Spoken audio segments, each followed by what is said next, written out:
મિત્રો આપણે તમે જે ઢોકળીના શાકમાં જોયું તો આપણે કે આની અંદર અજમો એડ કર્યો છે. અજમોનો નાખવાનું કારણ એ છે કે તમે અજમો નાખો ને તો ગેસની જે કોઈને તકલીફ હોય એ ગેસની તકલીફ ના થાય એના માટે આપણે અજમો આની અંદર એડ કર્યો છે. જો મારી ગુજરાતી ઢોકળી, ગુજરાતી કાઠિયાવાડી ઢોકળીનું શાક તમે પણ ઘરે બનાવી નાખજો. હવે આપણે કરશું આનું ટેસ્ટિંગ.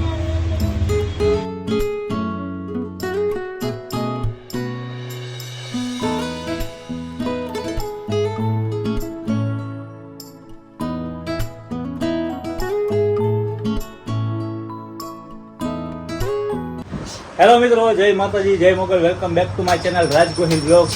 ઘરની રસોઈમાં સ્વાગત છે તમારું. આજે મારે નથી બનાવવાનું, આજે મારા બનાવે છે મમ્મી. એટલે આજે રેસીપી તો ઘણી બધી છે, પણ હવે હું કન્ફ્યુઝ થઈ ગયો કે કઈ રેસીપી તમારા માટે લઈ આવી.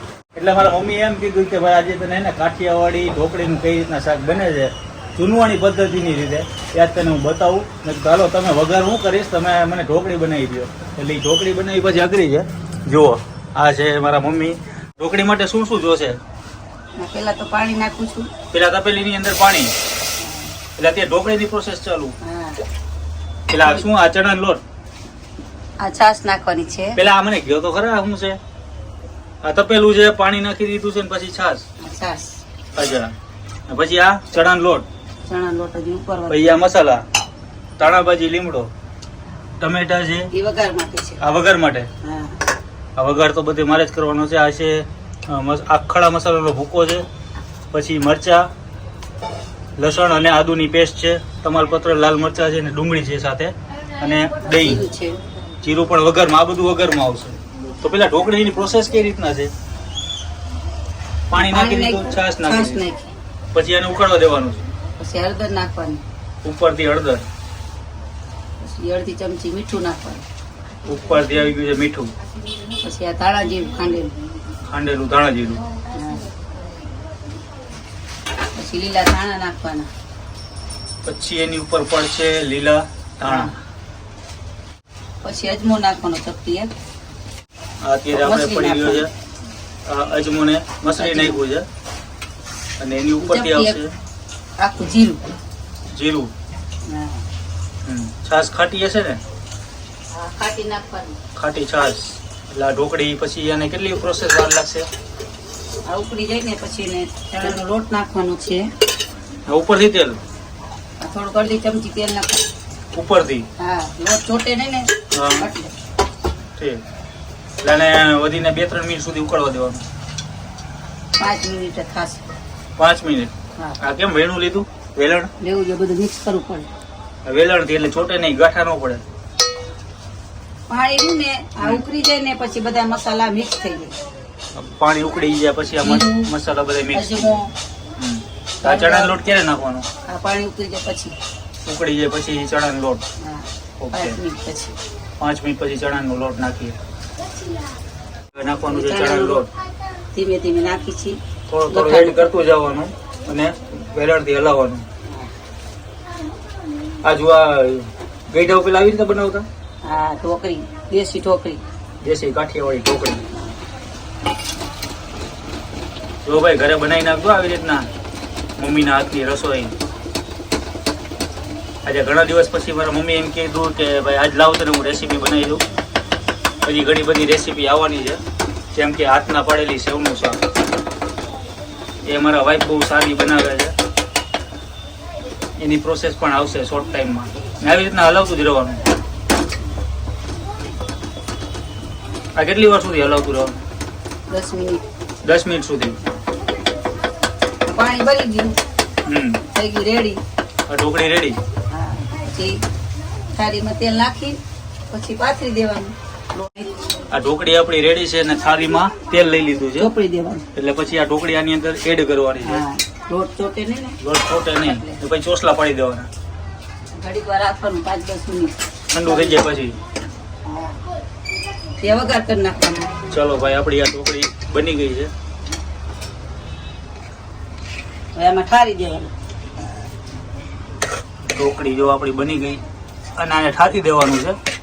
પેલા તો તેલ લઈ લેવાનું થાળીમાં, ફરતી પર આમ પાતળી દેવાનું. ખરે ત્યારે આપણે હવે વઘાર કરી નાખશું. તેલ થોડુંક લગાવી દેવાનું. ચમચામાં કે ગમી વાટકો હોય ને એમાં વાટકું અથવા ચમચામાંથી તેલના મદદથી આવી રીતના પાથરી દેવાનું છે ડીશની અંદર. અને ઓછામાં ઓછું 2-3 મિનિટ સુધી ઠરવા દેવાનું. ઠરી જાય પછી આના ચોસલા પાડી નાખવાના. તેલ વગર કરી નાખવાનું. ત્યાં સુધીમાં આપણે વઘારની પ્રોસેસ કરી નાખી. ચાલો મિત્રો, આપણે ઢોકળીને થોડીક વાર ઠરવા દેવાની છે 5 મિનિટ સુધી. આ ઠરી જાય પછી આના ચોસલા કરવાના છે. મિત્રો, ઢોકળી અત્યારે ઠરવા મૂકી દીધી છે અને હવે આપણે વઘારની પ્રોસેસ કરીએ. તો હવે જોવા પહેલાં તો એક બીજું તપેલું લઈ લીધું છે આપણે. 2 ચમચા જેટલું આપણે તેલ એડ કરવાનું છે આની અંદર. 1 અને 2. એની અંદર વઘારની અંદર પડશે ડુંગળી, ટમેટા, આ બધા આપણા મસાલા છે એ 1 by 1 તમને સમજાવીએ. 1 ચમચી તેલ આવી ગયું છે. 1 ચમચી રાઈ, અડધી ચમચી જીરું, અડધી ચમચી જીરું. આ છે તજ લવિંગનો ભૂકો આપણે જે ખાંડી નાખ્યો છે એ એડ કર્યો છે. તમાલપત્ર છે 2, તમાલપત્ર અને લાલ મરચાં. અડધી ચમચી હિંગ, અડધી ચમચી હિંગ નાખી દીધી છે. પછી એની ઉપર આવશે આદુ, મરચાં, લસણની પેસ્ટ. મીઠો લીમડો પણ એડ કરી નાખ્યો છે. પછી એની ઉપર આવશે ટમેટા ને છાશ, ટમેટા. ઉપરથી આવશે હવે ડુંગળી. અને હવે સાતરી નાખીએ આપણે 2-3 મિનિટ સુધી, પાણી ભરી ના જાય ત્યાં સુધી. સ્વાદ અનુસાર તમે વઘારની અંદર પણ થોડું મીઠું એડ કરી શકો છો, કારણ કે આપણે ઢોકળીમાં પણ મીઠું નાખેલું છે. એટલે વઘારમાં તમને જોતા પૂરતું જ નાખવાનું છે મીઠું. ડુંગળી ટમેટા કોતરાઈ જાય ને તાત્કાલિક એટલે મીઠું નાખવાનું, એટલે ગાયો કા પાકી જાય. આપણે ડુંગળી ટમેટા સતડાઈ ગયા છે ને હવે એની ઉપરથી આવશે થોડી ગમતી હળદર. પાછી 1 ચમચી હળદર નાખવાનું, કોતરવાનું. 1 ચમચી હળદર. મસાલા બરી ના જાય એટલે થોડું પાણી આપણે એડ કર્યું છે. મિત્રો, મસાલા બધા આપણા સતડાઈ ગયા છે. હવે એની ઉપરથી 1 ગ્લાસ થોડી ગમતી છાશ એડ કરી છે. તીખું તમતમતું મરચું. મરચું કેટલા ચમચી છે? 2 ચમચી. 2 ચમચી. 2 ઉપર થોડી ગમતી ચમચી. ધાણા જીરું 1 ચમચી નાખવું. 1 ચમચી ધાણા જીરું. વળી બાજુ મિક્સ કરી નાખીએ એટલે શાકનો કલર પકડાઈ ગયો છે એકદમ. અને આપણી જે આ ગ્રેવી એકદમ પહેલાં ફ્રાય કરી નાખવાની છે. અને તમે આને જાડો રસો પણ કરી શકો છો, પતલો રસો પણ કરી શકો છો. એ તમારી ચોઈસ પ્રમાણે તમે પાણી એડ કરી શકો છો. ઢોકળી ડૂબી જોઈએ, બીજું કાંઈ નહીં. ઢોકળી ડૂબાડૂબ પાણી હોવું જોઈએ.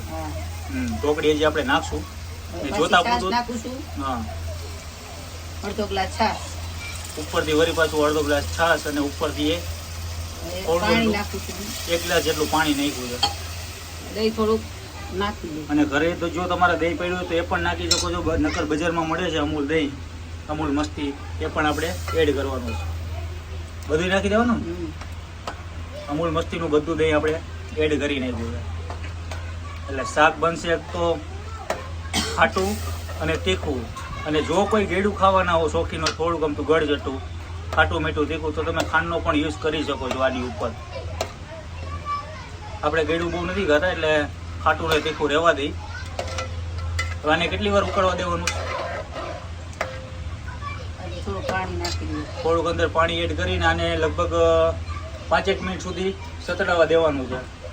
બરાબર ને? ઉકળી જશે હવે ઉકળી જશે પછી ઢોકળી નાખવાની. ચાલો ભાઈ, પછી ઢોકળી નાખીએ. ત્યાં સુધી તમે આગળ જોતા રહો. આજે મારો વારો નથી, આજ મારા મમ્મીનો વારો છે. એટલે મમ્મી કે આજ તને છે ને રજવાડી ઢોકળી, કાઠિયાવાડી ઢોકળીનું શાક કઈ રીતના બને છે એની પ્રોસેસ તને બતાવી અને તમારા મિત્રોને પણ બતાવો કે કઈ રીતના ઢોકળીનું શાક બને છે.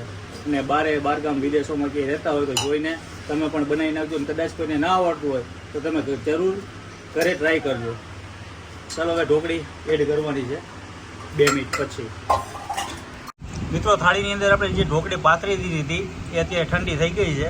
અને આવી રીતના હવે ચોસલા પાડી દેવાના છે ચારે બાજુથી ફરતી ગોળ. આની અંદર ઢોકળીની અંદર શું શું નાખ્યું હતું? હળદર નાખ્યું હતું, મીઠું નાખ્યું હતું, લીલા ધાણા નાખ્યા હતા, અજમો નાખ્યો હતો, અચ્છા. જીરું આખું નાખ્યું હતું, હમ મીઠું નાખ્યું હતું. આવી રીતના ચોસલા કરી નાખવાના છે. જાડી રાખવાની કે પતલી રાખવાની ઢોકળીને? Medium size. Medium size. જો તમને એક પીસ હમણાં ઉપાડીને હું બતાવું કે આ સાઈઝની ઢોકળી રાખવાની છે. બાકી તો તમે તમારી ચોઈસ પ્રમાણે કાપા કૂપી કરી શકો છો. કાઢો તો એક ઢોકળી. જો આ એક ચોસલું છે આવી રીતના. આ છે ને એમને ખાવાની પણ મજા અલગ છે. આથી મસ્ત ઢોકળી રહી છે. પહેલાંનો આપણે વઘાર કરીને વઘાર તો થઈ ગયો છે, પણ હવે ઢોકળી આની અંદર એડ કરશું. હવે અને શક્તિ તો ખાવી જો છે. કોરી ઢોકળી ખાવાની મજા કંઈક અલગ છે. પણ હવે એની ઉપરથી આપણી આ ઢોકળીના જે ઢોકળીના પીસ નાખી દઉં. પીસ નાખી દેવાના છે. સુગંધ આવે છે એક નંબર. આ લગભગ બીજા ત્રીજા ઘર સુધી સુગંધ આવ્યા રાખે એટલે ખબર પડી જાય કોકને અડોશી પડોશીમાં કે આજે ઢોકળી બની છે. એક નંબર ઢોકળી બની છે ધીરે. અને એને કેટલી વાર ચડવા દેવાની? 10 મિનિટ. 10 મિનિટ સુધી આને ચડવા દેવાની છે. એટલે આપણું કાટું એકદમ કહેવાય ને ઢોકળીનું શાક રેડી થઈ જશે. અને લગભગ 10 મિનિટ સુધી ઉકળવા દેવાનું છે. જો આને ઉકળવા દઈએ ત્યાં સુધી આપણે વેઇટ કરી. તો મિત્રો આપણી 10 મિનિટ થઈ ગઈ છે ને શાક પણ ઉકળી ગયું છે ને શાક થઈ ગયું રેડી. ઓકે, ગેસ કરી દેવાનો બંધ. હવે એની ઉપર આવશે મસ્ત મજાનો શણગાર કોથમીરનો. વાહ, એકદમ લાલ ઘૂમ ઘૂમ શાક થઈ ગયું છે. અને ઢોકળીનું શાક દેખાડો તો આમ ચોસલા પાડીને દેખાડો તો ઊંચું કરી. જો મારી ગુજરાતી ઢોકળી. ગુજરાતી કાઠિયાવાડી ઢોકળીનું શાક તમે પણ ઘરે બનાવી નાખજો. હવે આપણે કરશું આનો ટેસ્ટિંગ.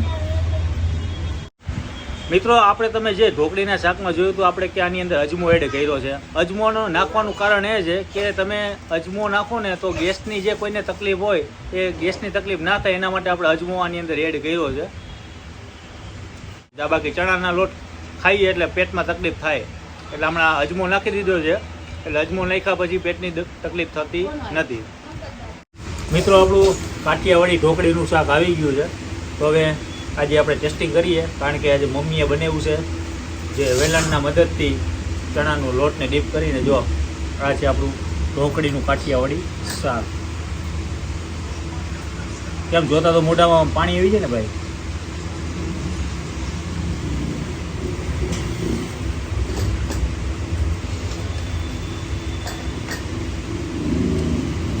ભાઈ મમ્મીના હાથની રસોઈ કોને ન ભાવે, બધાને ભાવતી જ હોય. એટલે બધી માહિતી આપણે આપેલી છે, કઈ રીતના પ્રોસેસ કરવાની છે, કઈ રીતના બનાવવાની છે. કદાચ કોઈને ના આવડતું હોય તો આ વિડીયો થકી બનાવજો તમે ઘરે. અને ઢોકળીના સ્વાદનું કાઠિયાવાડી ઢોકળી તો બધાને અંતમાં વાલી જ હોય. નાની સાથે ભાત હોય એટલે ભાતની અને ઢોકળીની મજા કંઈક અલગ જ છે. આ વિડીયોને બધાને ફોરવર્ડ કરી નાખજો, ગ્રુપમાં શેર કરજો અને બને એટલો વિડીયોને ફેલાવતા રહેજો. અને તમને વિડીયો ઘરની રસોઈ કેવા લાગે છે કોમેન્ટ જરૂરથી કરજો. આજનો વિડીયો આપણે અહીંયા પૂરો કરી. જય માતાજી, જય મોગલ, જય શ્રી કૃષ્ણ, જય દ્વારકાધીશ.